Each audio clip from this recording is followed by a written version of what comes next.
Our programs coordinator, Ani, wasn't able to make it today, so I've taken over from her.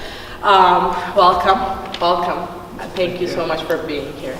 I'll do a brief introduction on Roberto Montes, and then I'll hand it over to him.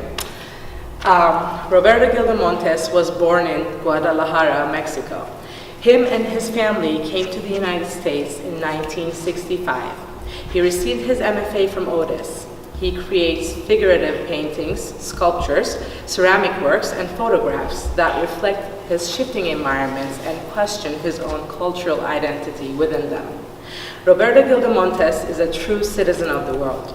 He spent the last 9 years living in the small beach town of Nayarit and in Echo Park, where he still keeps a home, while also traveling extensively throughout India and Europe for inspiration.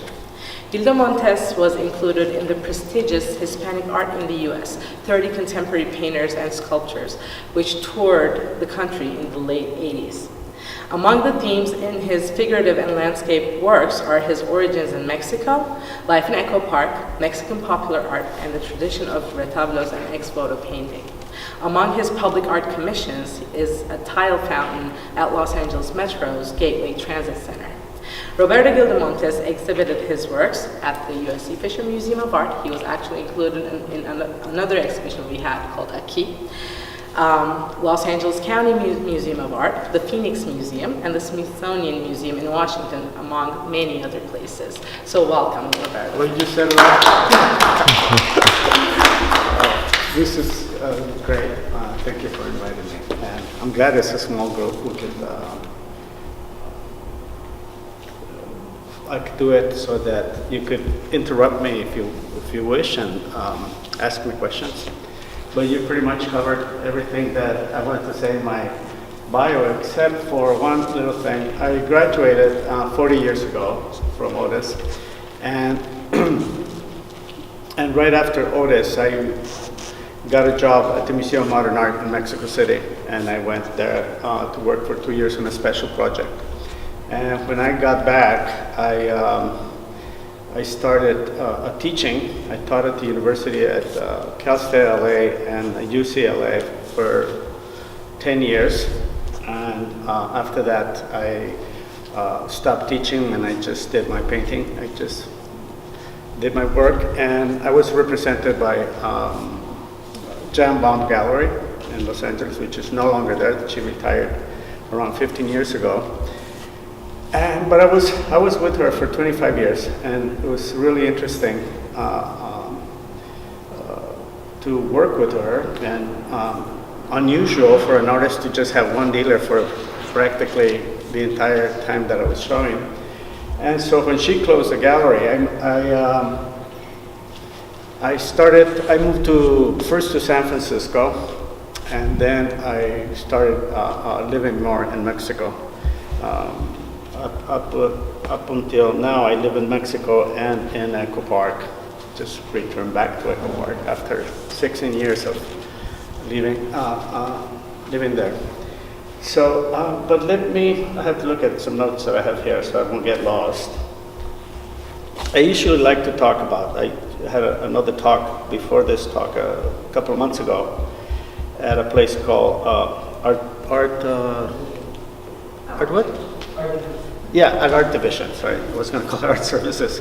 At Art Division, and when I talked at Art Division, I was trying to figure out what to say about myself, and I realized that I had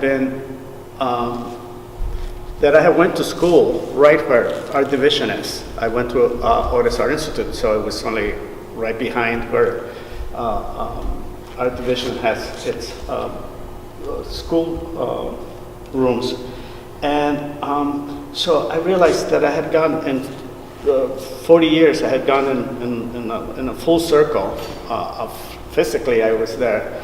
And so I started thinking of what happens when you go in a full circle, like in your experience, I don't know, we all have, as we go through life, we have our experiences, and then all of a sudden you figure that you are back where you started from. So I thought that what happens when you close a circle that it's a circle of experience, and then it opens up for other new possibilities. And so in that, I have returned back to LA, and I'm showing with a gallery in Santa Monica called Laura Schlesinger. I had a show last year, and I'm having a show next year in December. And I'm working that in Mexico and trying to figure out whether I can do some of the work here in LA. And so that has brought me to thinking about what exactly do you do once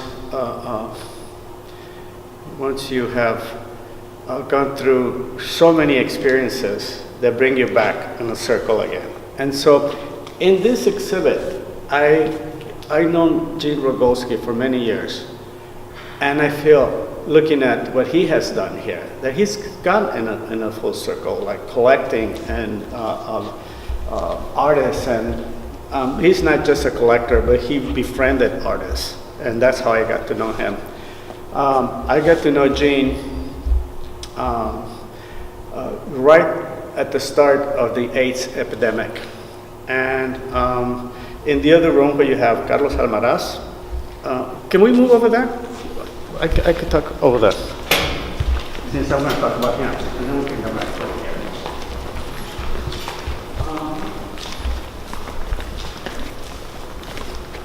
Carlos Almaraz and I went to school together at Montes.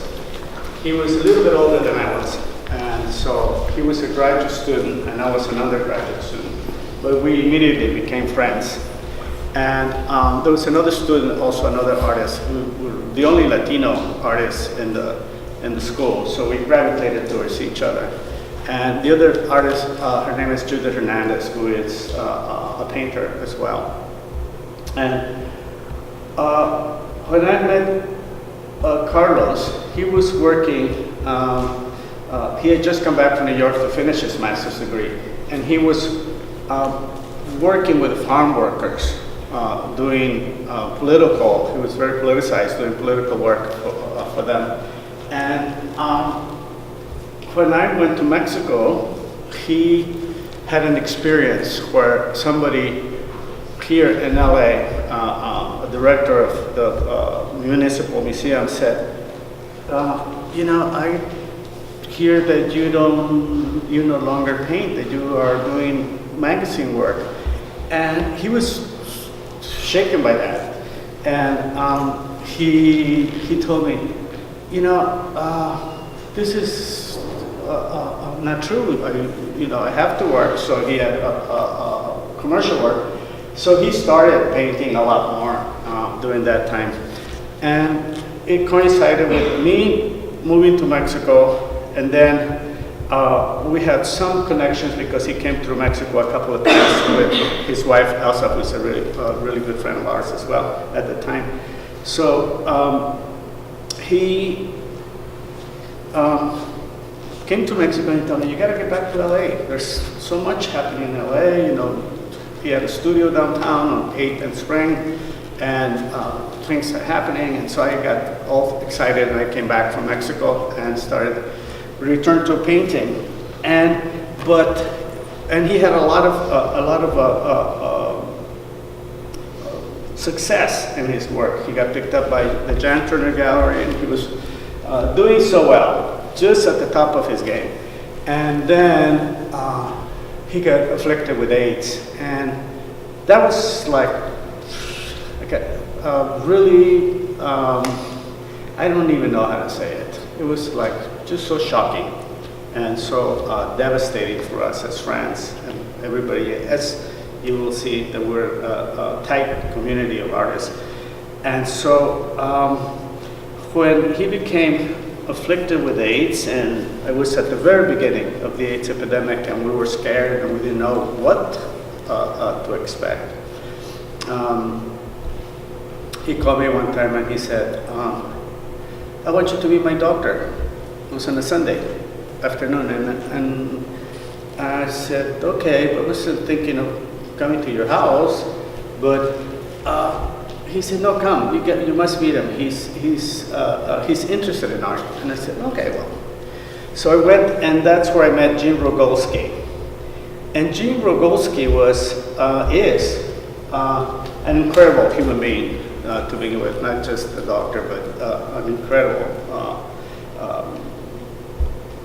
interesting person.